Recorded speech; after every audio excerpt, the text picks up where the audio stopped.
Yo. You already know what we're about to do. We're about to react to another video. Today we're going to react to conspiracy, I guess. We're saying 2020 was a simulation. Just 2020? Just a year? Yeah. Alright. I don't remember 2020 for real. I remember 2020, bro. A little bit. Life is a simulation.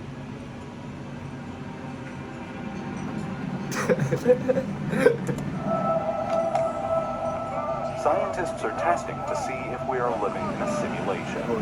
Elon Musk is even funding work in this field, and he believes that there is... Scientists are testing to see if we are living in a simulation. Elon Musk is even funding work in this field, and he believes that there is a 1 in billions of a chance that we live in reality, but we are in a simulation. This video breaks down the science and math behind the simulation hypothesis. We also take a look at how much computer power is needed to simulate a universe. Would we need to build a structure around the sun to capture all of its energy to power such a computer? Is humanity being simulated as 2D beings to save on computer power that then gets projected in 3D? And could we create a simulation for humanity that allows us to travel further into outer space? If you think that simulations are possible, then it is almost certain that we are in one.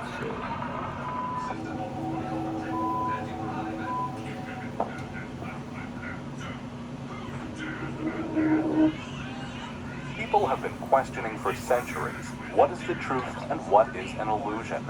From Plato's allegory of the cave in the Western world to Zhuangzhu's butterfly dream in the East.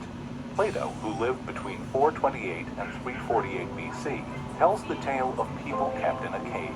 They grow up only seeing the shadows of other people on a wall. For them, the shadows are the real world. One day, one of the cave people is taken outside. He sees how the outside world is much more real than the one in the cave.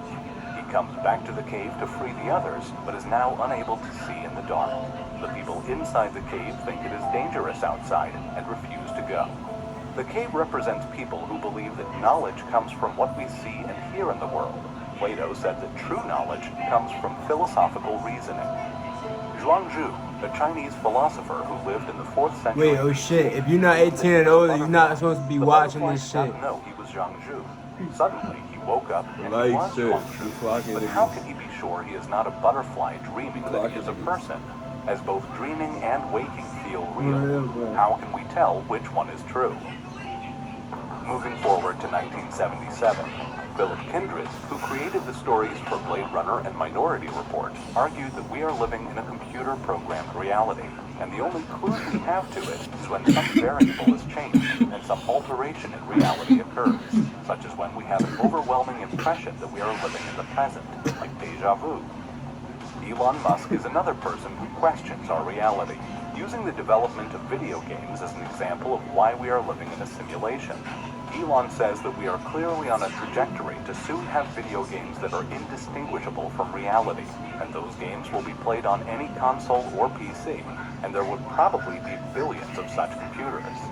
Elon Musk wonders what the levels above us look like, saying that the simulation is probably running in a boring world, since when you take a video game or a movie, it is a condensed version of what is most interesting about life. Most likely, if we are in a simulation, it's very boring outside of the simulation, and the further down the number of simulations you go, the more interesting it becomes. Hey guys, welcome to Forward. We're a new type of doctor's office that's providing... So what is the likelihood that we are living in a simulation? Let's take a look at the science and math behind the theories. Working at the University of Oxford on existential risk, Dr. Nick Bostrom, whose work is helped funded by Elon Musk, created the foundational theory of the simulation argument. He presents 3 scenarios. 1. The human species will go extinct before creating a simulation of another universe. 2. Advanced civilizations that are capable of creating simulations are not interested in creating simulations of their evolutionary history or a variation of it. 3. the probability that we are living in a simulation is close to 1, as we are almost certainly living in a simulation. Dr. Bostrom says that since little is known, we must assume for now that each one has an equal likelihood. The book Superintelligence, Paths, Dangers, and Strategies by Dr. Nick Bostrom is one that Elon Musk highly recommends people to read. The link is in the description.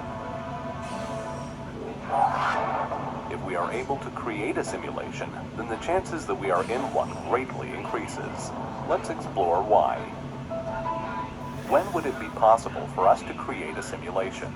To figure this out, we just need to take a look at video games and predict how soon in the future we could be playing and living in virtual worlds that people can't tell the difference from the real one.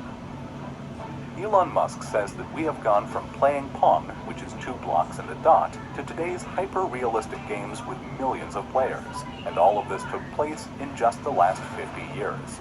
He adds that even if the rate of video game advancement drops by 1,000 from what it is today, then imagine it is 10,000 years in the future when we will have simulations, which is nothing on the evolutionary scale. But humanity will reach a point sooner than that, when the growth of technology becomes uncontrollable, and then human civilization will change in ways that we cannot predict. We will be able to create powerful video game simulations that even the artificial intelligence living within them will feel like the simulation is their reality. And the artificial intelligence would also create games in virtual worlds, designing multiple layers of simulations. There could be hundreds, thousands, or 1 million simulated universes. And if only one of the million universes is the real world, the base reality, then the probability that we are in the base reality is 1 in 1 million. So if we as humans are able to create a simulation, then the likelihood that we are in one increases. Elon Musk says that the odds that we are in the base reality is more like 1 in billions.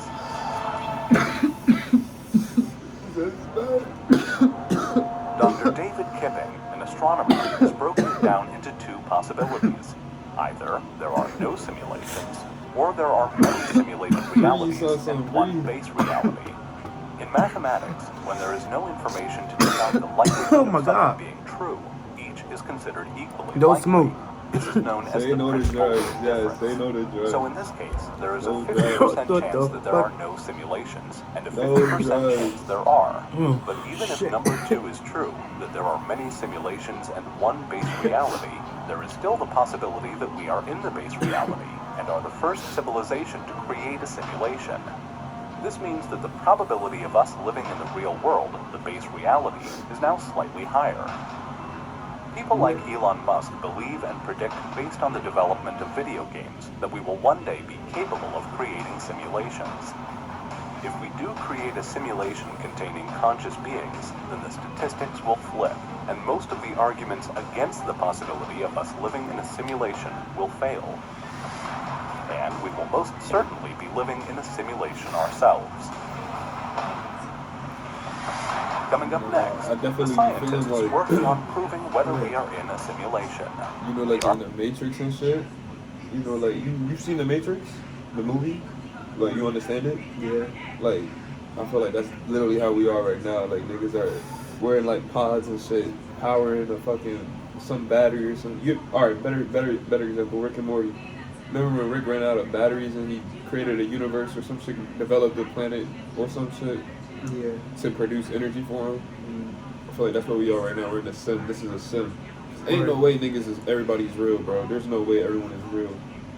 I'll be looking at, bro. I was in a deli for 30 minutes waiting for my food. 2 old heads were sitting just talking about, literally, I kid you not, on my soul, grilled cheese. 30 minutes. 2 old heads. Grilled cheese. 30 minutes. I'm not even kidding you, bro. I can't even laugh because it's like, I'm dead ass, bro. I'm dead ass. They're just going on a whole tangent about grilled cheeses. I'm like, bro, you cannot be a real person. For 30 whole minutes, we'll have a conversation 30 minutes about. That's what I be thinking on walk. When I be going on walks, bro. I be saying hi to people, they be like, Sometimes I be thinking his attitude, or what the fuck, are you real? There's no way, bro. There's no way. A lot of these niggas cannot be real, bro. They're NPCs. Y'all are NPCs, bro. Come on, do better, bro. But yeah, we're definitely we're in the sim, bro. 'Cause if you think about it, nigga, there's too many things that, like, nigga, there's a game, Sims is literally short for simulation. Yeah. That's why, that's what I was thinking. Why don't they already make like a simulated game for it? They already have one, but like, now they have like Siri, right? Mm-hmm. Why don't they make a video game Siri where you can walk around and actually communicate with the bots? Shit. That's where it's eventually about to go. I told you, nigga, like, niggas, I feel like VR is about to, in the next 10, 20 years, nigga, VR is about to go crazy. Like, crazy. No cap. It's already doing shit now. Like, and I thought it was just some bullshit, because I remember when the Oculus Rift dropped. And I thought it was some bullshit. I was like, this shit is ass. Like, what the fuck is this? But now, like, this shit is definitely getting there. Soon niggas gonna be in the game. I'm telling you, when it happens, you better watch out, because I'm coming for all of y'all. I'm coming for all of y'all. We gonna be on the Five Nights at Freddy's soon. Nah, I don't know why you're looking like that. This nigga still trying to get me on the Five Nights at Freddy's. I'm not doing it. It's not happening. Yeah, I can't fade. Alright, but let's get back into this shit. Arguments for why we are not in a simulation, and the costs to create a computer powerful enough to run a simulation of the universe. Fuck no, nigga.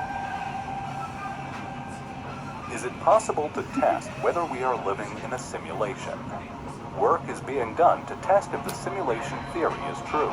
Here are 3 ways that scientists are testing to see if we are living in a simulation. The tests come from the idea that the simulation we are living in is run on a computer with a limited amount of computational power, just like a normal computer, and that there could be some subtle bugs in the simulation, just like in a video game. If we could detect these, this could point towards the fact that we are living in a simulation. NASA engineer Thomas Campbell and his colleagues are trying to test if the simulation is only rendering what we can see, as the simulation would not simulate everything at once as a way to save computing resources. Much like in video games today, it is the technological version of the philosophical idea called solipsism. Thomas Campbell and his colleagues have designed a quantum physics experiment, one that uses a sequence of mirrors, lasers, and slits. They believe that if the universe is a simulation that only simulates what we are looking at, then the light should behave abnormally and clearly show if we are in a simulation. Another test comes from the fact that as the simulation is running, it may accumulate errors over time. The simulators would correct the errors by modifying the laws of nature. However, no drift has been observed in the physical constants over many decades. Maybe our measurements are not accurate enough, or the modifications happen over extended periods of time beyond humanity's history. Another scientific experiment being set up to test if we are in a simulation comes from Silas Bean, a nuclear physicist from the University of Washington. He proposes that we could find the limited resolution at which the universe is rendered. Space-time is the mathematical model which combines the 3 dimensions of space, length, width, and depth, with the dimension of time. When physicists simulate small parts of space-time, they break up the universe into a grid-like lattice and simulate small chunks at a time. Silas Bean and his team look at cosmic rays as visible light.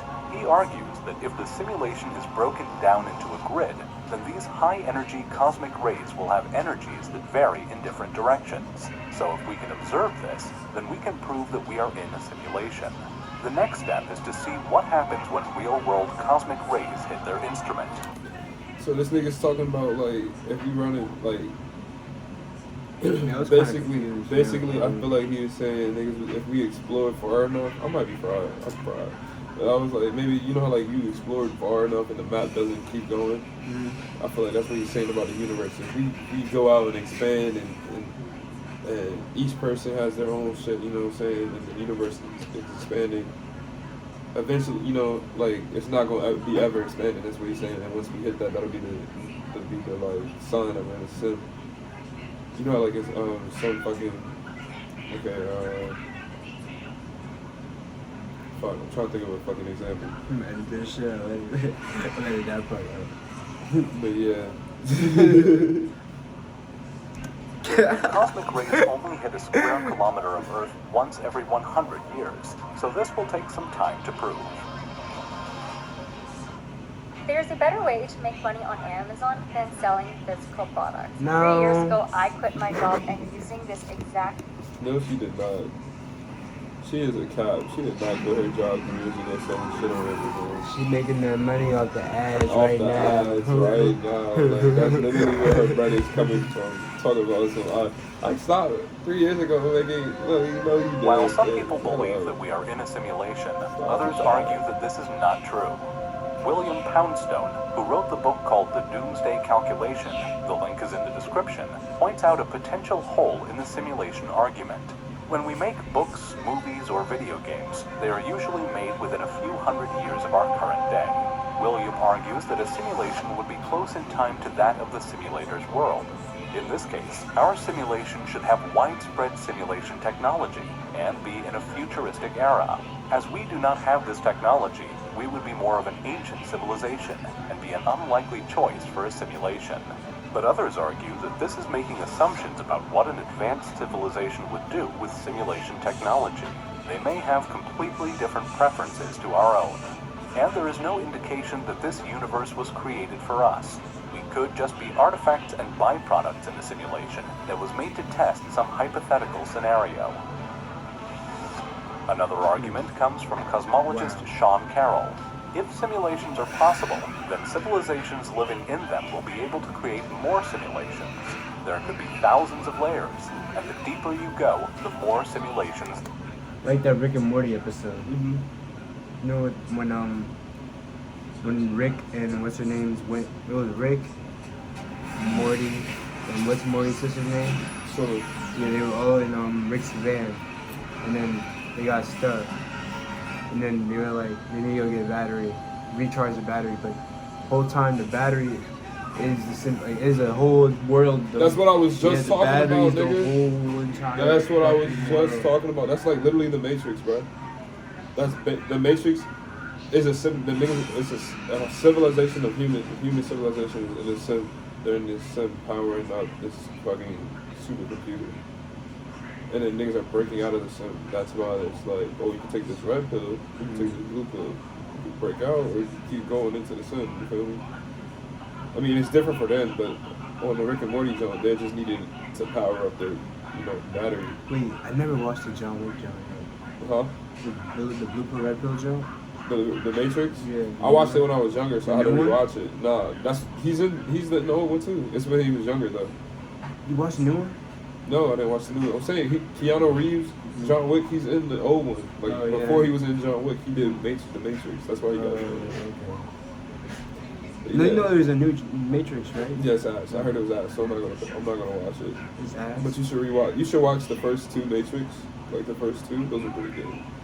Really good, actually. There are. So statistically, the largest number of simulations and simulated people are in the deepest layer.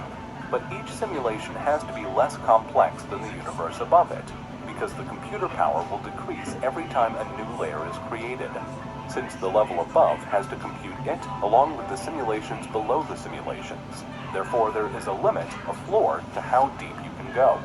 The civilization at the lowest stage will not be able to create simulations because there are no more resources available. If the simulation hypothesis is correct and there are multiple levels, then we are certainly at the lowest level and we may not be able to create simulations. If we can't create a simulated universe, how do we know if a universe could ever be simulated?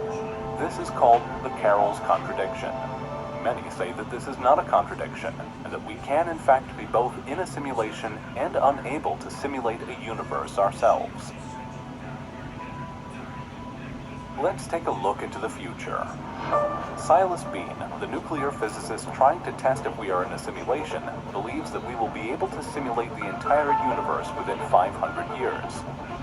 In reality, we will likely continue to do what we do with video games, which is to only simulate the parts of the universe that the players are currently looking at.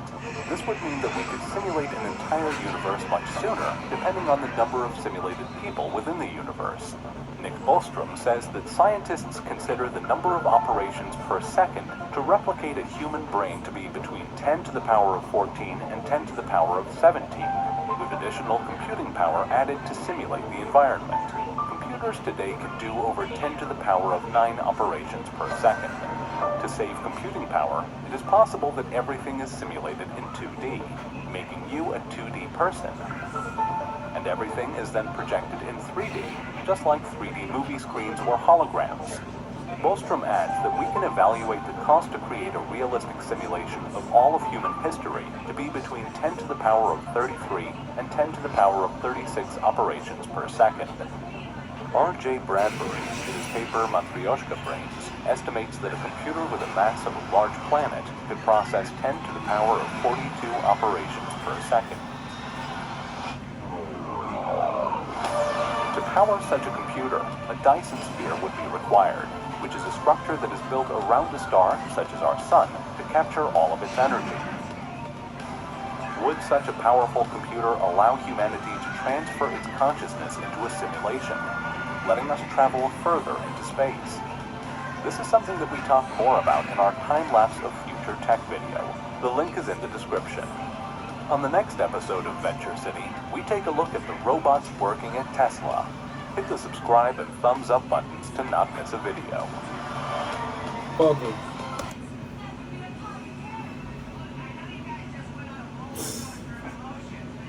Nigga. So we're a 2D image right now, and the computer is projecting. We're perceiving, alright, so we're perceiving it as a 2D image, but the computer is reflecting it as 3D, so that it seems 3D. Like a camera. Like, it looks 2D right now, sort of. We're looking at the camera on my high. Yeah, right now we look 2D. But in reality we're 3D. And the computers, and it's showing like we're 3D, it kind of shows, you know. I'm too fried for this. I'm too hot for this. Say no to drugs, dude. This is like a funny joke, bro. I be the sky, sky. I be the sky, sky. I be the sky, sky. We'll see you on your next video. A nigga finna hit the bed and go to work tomorrow. I be in the sky. I be in the sky. I be in the sky. I've been on a low ride.